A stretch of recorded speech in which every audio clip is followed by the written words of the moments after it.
Hi, my name is Arupa, and the project I did was on cloning the Zika NS5 gene. So I wanted to thank my mentor, Dr. K, and Jack K, for giving me the opportunity to do this and for helping me along the way. Also, Dr. Kabine Upane was my main mentor in walking me through the lab procedures for this.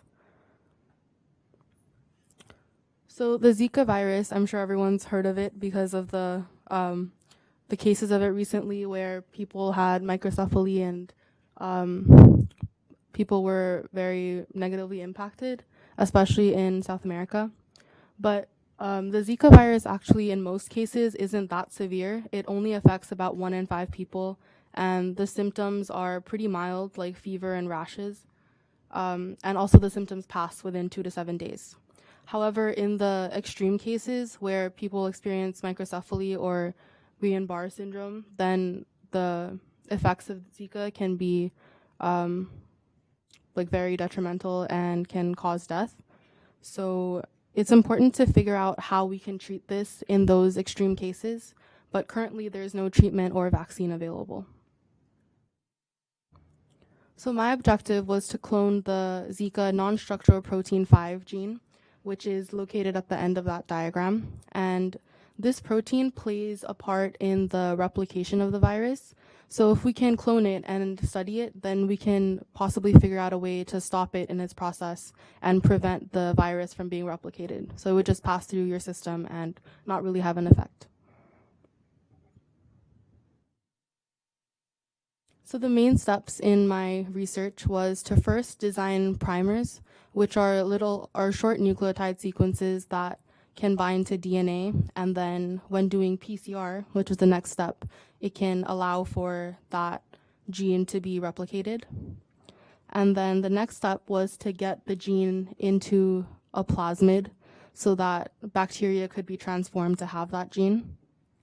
And then I had to sequence the gene to make sure that it had all of the bases that I needed and to make sure that there were no major mutations that would affect the protein that would result from it. And then the final step was to analyze the protein that I got to figure out how it could be denatured or prevented from carrying out replication. So this is a schematic of the primers I designed. So the blue segment is the entire NS5 gene, and then those are the start and stop codons. So I had primers at the very ends, so NS5001F1 and NS52709R1. And I also had internal primers because my gene was so long that I might have had to replicate it in segments. And then once I had my primers, I could proceed to isolating the NS5 gene.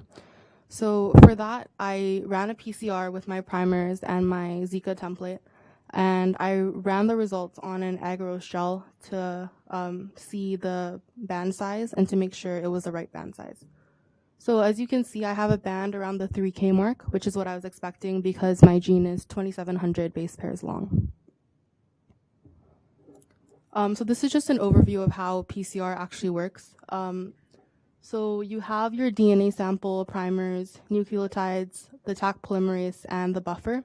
And those all get mixed together, and the tube gets put into this machine where the DNA is denatured so that the primers can fit in, and then the Taq polymerase can add in the nucleotides to finish replicating the strands. So once I had the correct insert, I had to get it into the bacteria vector.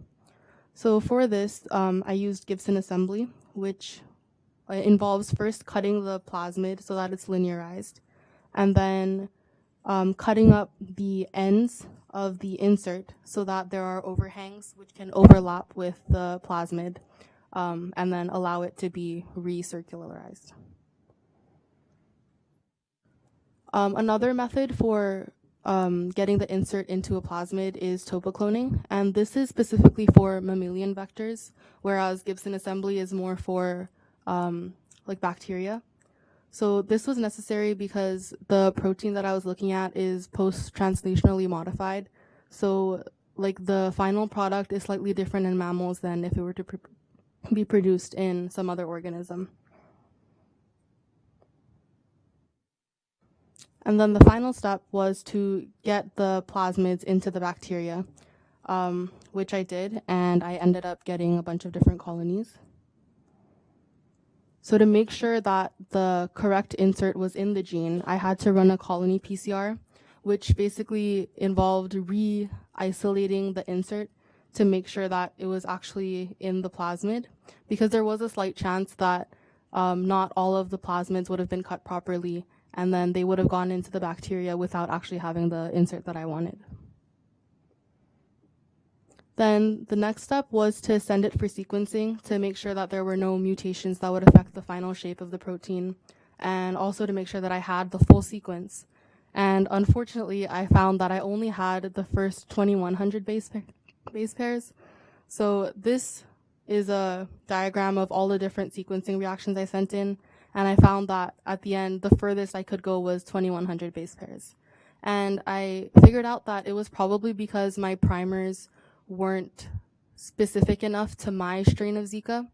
So when I initially designed them, I used the most widely accepted version of Zika, but those had a few mutations from the one that I had, so it wouldn't bind in the correct place, and then I wasn't able to get the last 700 or so base pairs. So then I had to redesign primers that were targeted specifically to my strain now that I had seen the sequence, and then basically repeat the same process again. So isolating the NS5 gene, doing Gibson assembly and transforming the bacteria, doing another colony PCR to make sure that the insert was in the bacteria, and then sending it for sequencing again. And I finally found that I had the full gene, all 2700 base pairs, with no major mutations, so the final shape of the protein should have been what I expected.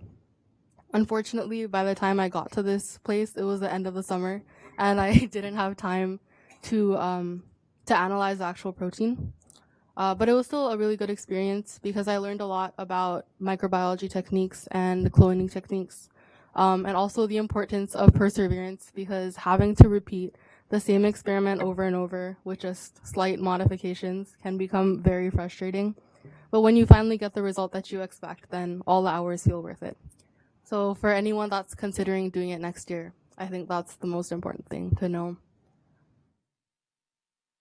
And finally, I just wanted to thank, again, my mentor, Dr. Kabi Neopane, and Dr. Helmut K., who helped me when Dr. Neopane wasn't around, Dr. Chan for mentoring me here, and the K Fellowship for giving me the resources and opportunity to do this project. And also finally, JABSOM, which is where I got the Zika template that I used for my PCR, and where I would have gone to examine the protein if I had time. Thank you.